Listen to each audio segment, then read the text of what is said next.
আসসালামু আলাইকুম রহমতুল্লাহি ওবরাকাত। সম্মানিত মুসলিম ভাই বোনেরা, সদকা আমরা ভেবে থাকি কিছু অর্থ, কিছু মাল সম্পদ দান করলেই সদকা। কিন্তু সদকা যে অনেক বিষয়ে হতে পারে, সদকা অনেকভাবেই করা যেতে পারে।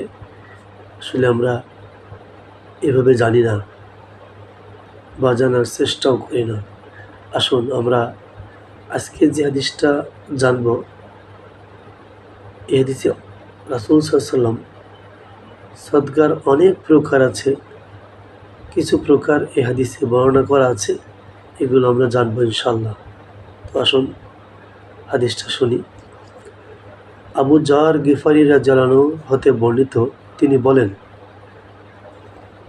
রাসূল সাল্লাল্লাহু আলাইহি ওয়াসাল্লাম বলেছেন, তোমার ভাইয়ের সামনে হাসি মুখে আগমন করা সদকা।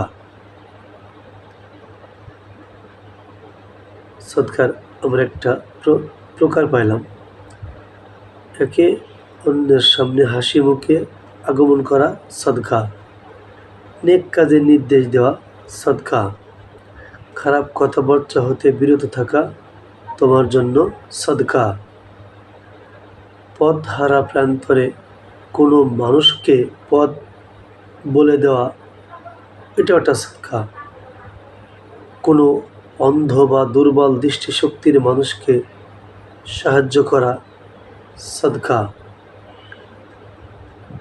পথের কাঁটা বা হাড় সরিয়ে দেওয়া সদকা,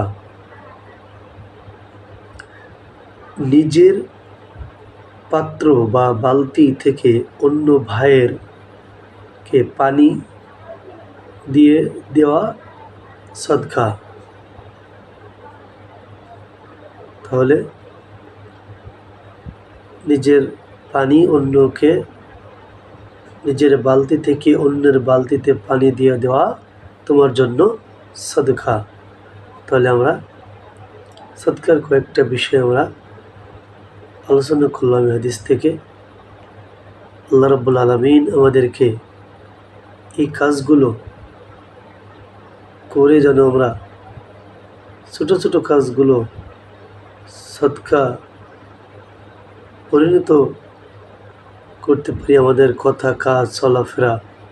রাব্বুল আলামিন তুমি আমাদেরকে সেই তৌফিক দাও, এই হাদিসের উপর যেন আমরা আমল করতে পারি, আমরা যেন মনে রাখতে পারি সদকার এই বিষয়গুলো। মাবুদ তুমি আমাদেরকে সেই তৌফিক দান করো, আমিন।